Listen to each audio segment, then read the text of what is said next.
I don't trust this team. I do not trust this team. I'm sorry, folks. I do not trust the Sacramento Kings right now. I do not trust the Sacramento Kings. You're not fooling me. You're not getting me. I'm not going to get got. Sacramento Kings.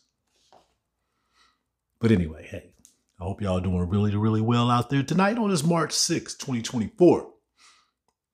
Welcome to another edition of On the Cutting Room Floor, presented by Publicity Agents. I am your host, Tony Harvey. And you know what I'm about to talk about. What I always talk about during these digital commentaries. These Sacramento Kings. Yes, the Sacramento Kings won tonight, 130 to 120 over the Los Angeles Lakers at Crypto.com Arena in Los Angeles, California. 130 to 120. After getting their tail kicked in, getting busted up by the Chicago Bulls the other night, 113 to 109, it go to one center.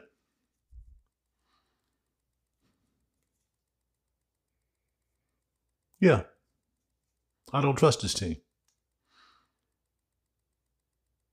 Had a 22-point lead tonight against the Lakers and did not give it up like they did against the Chicago Bulls, my home state, the land of Lincoln. Held on to it and won. Started off shaky, okay? They fell behind 19 points. Sacramento Kings, that is. Rallied back in a major way and got the win, got the W. So they will be playing the San Antonio Spurs tomorrow, March 7th, here in Sacramento at the Golden One Center, G1C. Another low-ranked team. I mean, one of the worst teams in the league, but they got one of the best players in the league right now in Victor Wembanyama. So, no, I have no reason to trust the Sacramento Kings at this point. But I will say this. I'll give credit to Mike Brown and his coaching staff, okay? For whatever reason, they're keeping this team together through all these bad losses. Okay, they will not give up. They just keep fighting back. I got that. But I'm looking for another one of those type of losses. That's why I don't trust y'all. Okay. All right.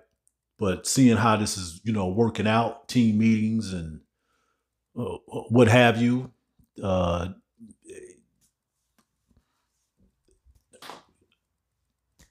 have to give credit to the coaching staff and Mike Brown. Okay. I don't know what's going to happen, toward the end of this game. I think it's like 20 games left. Okay, so that what are the Kings now? 4-3 since the All-Star break. Okay, so we'll see them in 21 more contests. Most of those games are at home because tomorrow night against the San Antonio Spurs, that will start a 6-game homestand. All right. Before I get all into that, it could get better. It should get better, with some personnel change. But Monte and the owner, Vivek Ranadive, y'all better start thinking about giving this new man a contract going into next year, okay? Or somewhere in the middle of next year or whatever, because y'all know it's coming. And he should not go anywhere at this point, okay? What we thought was going to happen last year is happening right now. Okay. We thought this year they were going to have the success, and last year was going to be certain, kind of like in the situation that they're in now. Okay. Well, you better start talking about giving this man another contract, because you're not going to get another coach like this. Okay. And let's make no mistake about it. Okay, you brought him in here to shore up the defense, okay, but he still had his personnel, and he's working with it, and they're winning. Okay, like I've said it before in these digital commentaries, I don't know any other team in the league right now that's over 500 dealing with this type of situation with these bad losses, but they still keep coming back and winning and stuff. So however it shakes out, excuse me, however it shakes out, start talking about giving this man another contract. because those discussions will be coming, and I'm going to bring it up now because I can't. I got the mic. I do what I want to do. This man you're going to have to give him another contract. They're 3-0 against the Lakers. LeBron James played tonight. Yes, I was listening to Kevin Gleason and Kyle Draper on their radio show today. Okay. Matter of fact, Kyle said, because Kyle broadcast the game from LA, Kyle Draper said LeBron James stepped on that court at Crypto.com Arena at approximately 3:31 p.m. this afternoon. They knew they had to get that game. And they didn't. Kings stayed right there with them.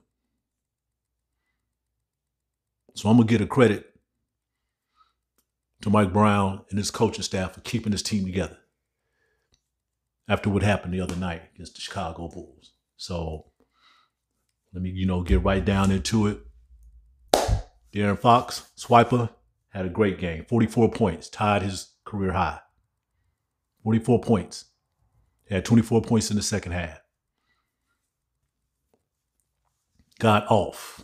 Malik Monk, 26 points. Got off. Domantas Sabonis, 20 rebounds. Got off. But De'Aaron Fox said it right after the game. Okay, he said at halftime, he told Keon Ellis and Davion Mitchell, okay, they were the game changers because they were down by 19 points. And when them two got in there, they started creating havoc. Davion Mitchell, okay, he made all 4 of his 3-point shots. All 4. 4 straight to be exact. Okay. Keon Ellis, who did not play in the Chicago Bulls game. Okay. All right. That's why I give you credit this time, Mike, because I don't know what you was doing in the last game. Keon should have played in that game. He should have been defending either Kobe White or DeMar DeRozan. But anyway, he played tonight. He had 3 rebounds.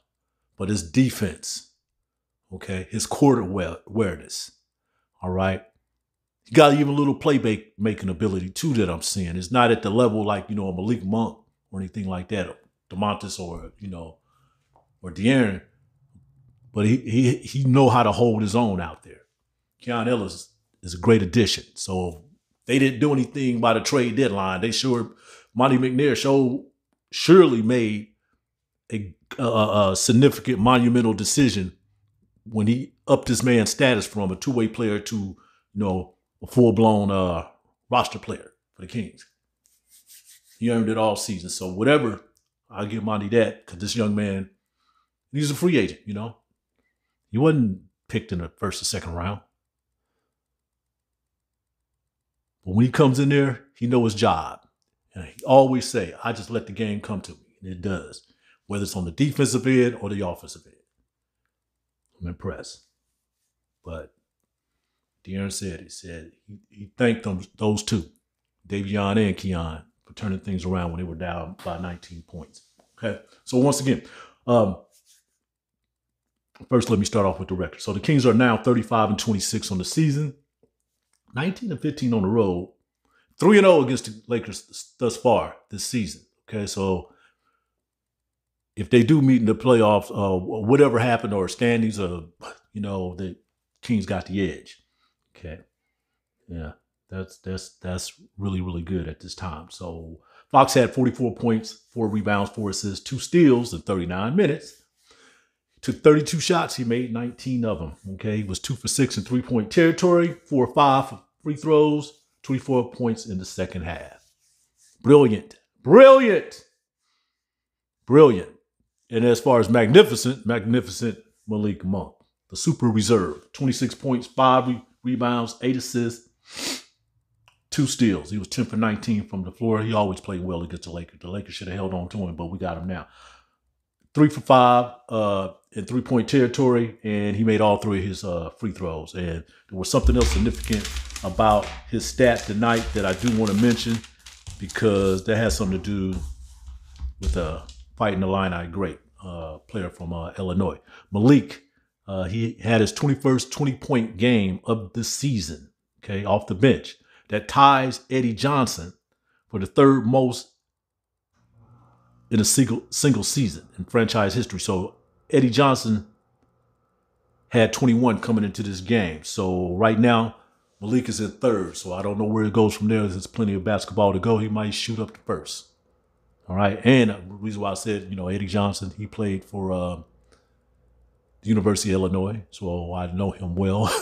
I'll go into that a lot later. But he had 20-point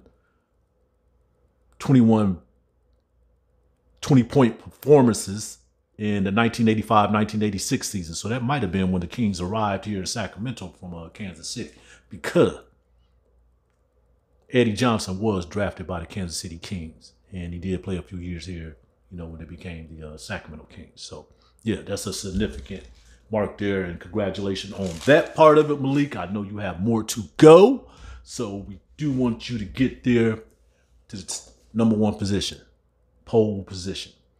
Okay, so go back here, forward here, go back over some of these stats. Domantas Sabonis, 16 points, 20 rebounds, 12 assists, 2 steals. He was 7 for 13 shooting from the floor, 2 for 3 free throws. And he did all of this in 38 minutes. And just like brother Malik, Domas had a significant monumental mark too. So that'd be his 22nd double-double on the season. Okay, let me repeat that again. 16 points, 20 rebounds, 12 assists that he had tonight. That's his 22nd double-double this season. He tied Oscar Robertson for the 4th most triple Ds in a single season franchise history. Okay, so he's still climbing up the chart. And of course, this is his 44th straight consecutive double-double, which is already a franchise record and still counting. Still counting. Okay, and I did mention Davion Mitchell. He had 12 points. He did that in 18 minutes.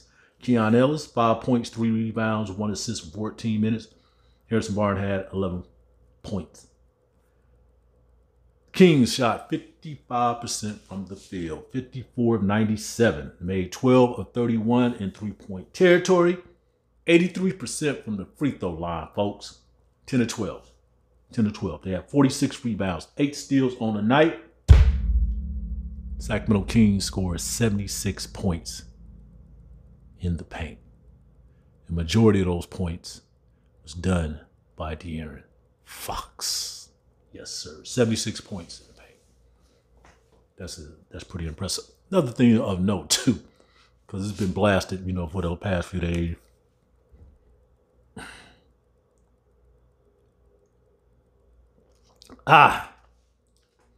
Anthony Davis is 0 for 9 playing against Domantas Sabonis. 0 for 9. Anthony Davis has been in the league for like 10 years. And he has not beaten this man. And I'll tell you one thing. He was not good at all tonight. Okay, so he doesn't really play that well against Domantas Sabonis. Look at it. Anthony Davis had 14 rebounds, 14 points, and 11 rebounds. I think he was on like 5 for 13 shooting from the field, something like that. 34 minutes.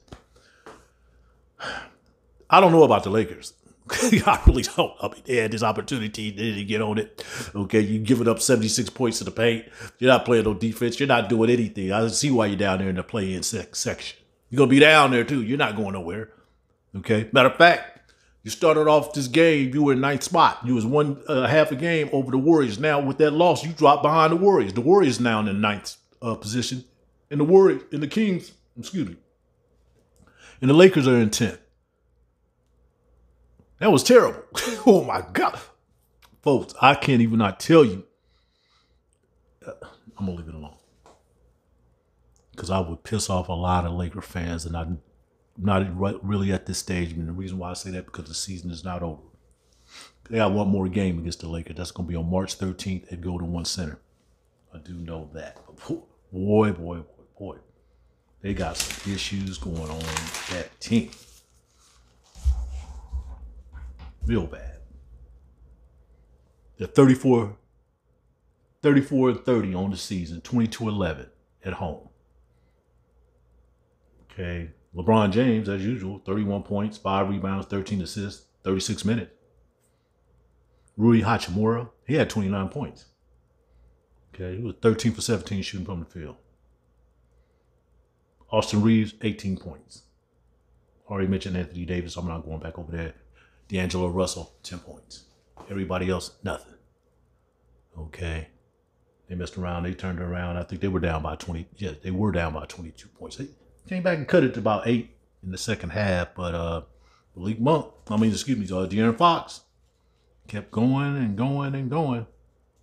Couldn't do nothing with it. Couldn't do nothing with it. So, this was significant about this game, okay? The Kings were down 37-18 in the first quarter. All right. They closed out that first quarter on a 10-0 run, so it was 37-28. And it kept going on from there. Before you know it,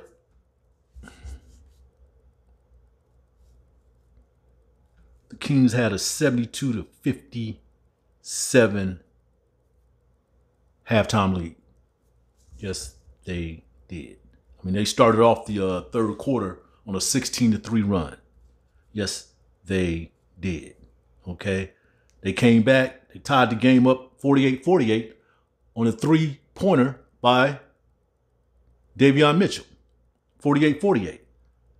And from there, they never looked back. The game was tied 48-48. Davion knocked down a 3. They never lost the lead again. Okay. They just kept going. I think they got close. They got up to 2. That was it. That was it. Spock Stilmy just kept going and going and going with a little Davion Mitchell. I mean, a little Malik Monk in there. They were up 72-57. So basically, when I was looking at it, okay, matter of fact, De'Aaron Fox, he hit a basket at the buzzer to end the first quarter, and he hit a basket in the second quarter to end the second quarter, going into the half. So he was on his way to have a great night. Okay, but yes, that's pretty much what they did. Okay, they just kept going and going and going. So it was 37-28, and the Kings turned things around, caught up with them, caught up with the Lakers at 48, and never looked back. And built up a 22-point lead. So I can go over the whole game summary, the whole thing, but they have a game tomorrow night. I want to look into that. Of course, I probably want to be doing a digital commentary for a while. One or two of these home games, but I'll say it again, folks. I have so much work to do, and I still have some state capitol work to do. So, but I will be airing out, pre-game press conferences and post-game press conferences in both locker rooms. So please look out for that. But we'll see what happens, going forward with the Kings tomorrow. I do not trust this team. I do not trust this team. I do not trust this team. That's all I can say. Okay. I'm cool. I appreciate y'all getting a win. Hey.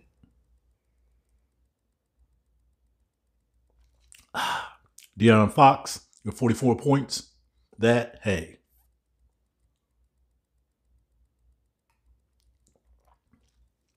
Malik Monk, Davion Mitchell, right on. Domantas Sabonis, right on. Righteous. Mike Brown, your coaching staff.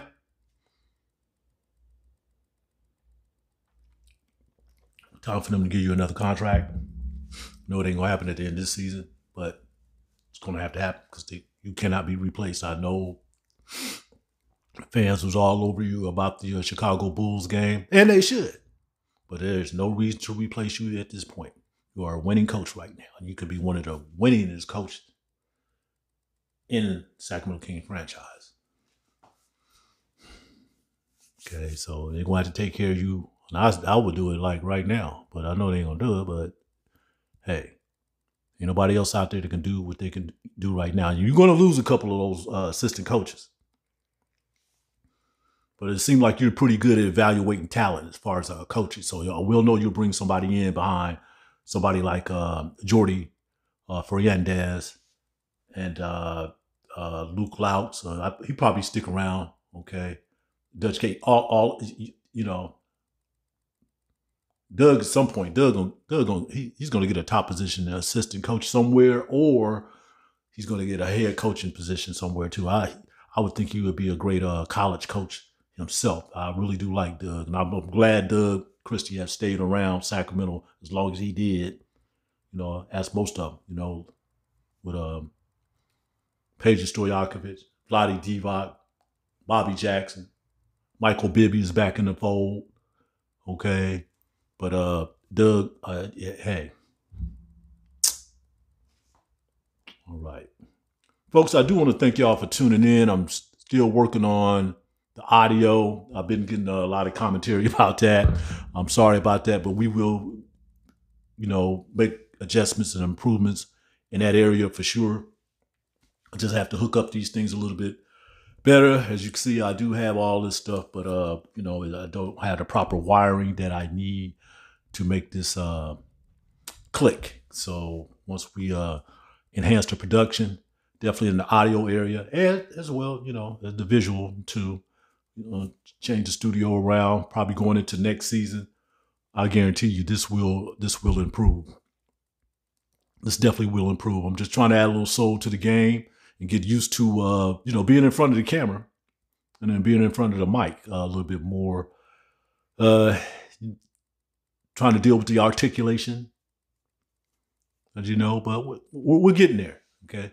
And I do take constructive criticism well, just long as it's not, you know, you don't get too personal and try to insult me and stuff like that. I'm okay, you know, with receiving your commentary, okay? But this will get better because I'm getting to like this the better.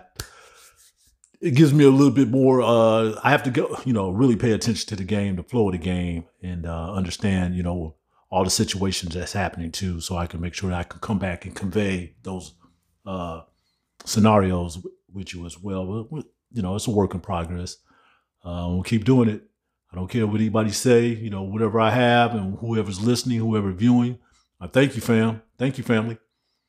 Keep coming on back. Hit that like button. Okay, if this is you watching for the first, second, third time, please subscribe. Be patient with me. It's going to get better.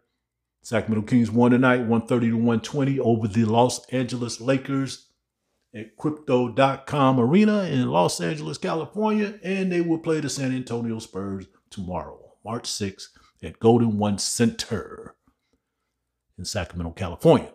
This is Tony Harvey, your host for On the Cutting Room Floor. And this is presented by Publicity Agents. And I am telecasting from the Greenhaven Pocket area and Black Magic Studio. Thank you for tuning in. I will see you soon, family, in the future. Y'all be safe out there and have a pleasant rest of your week. I'm out. Peace, love, and solidarity.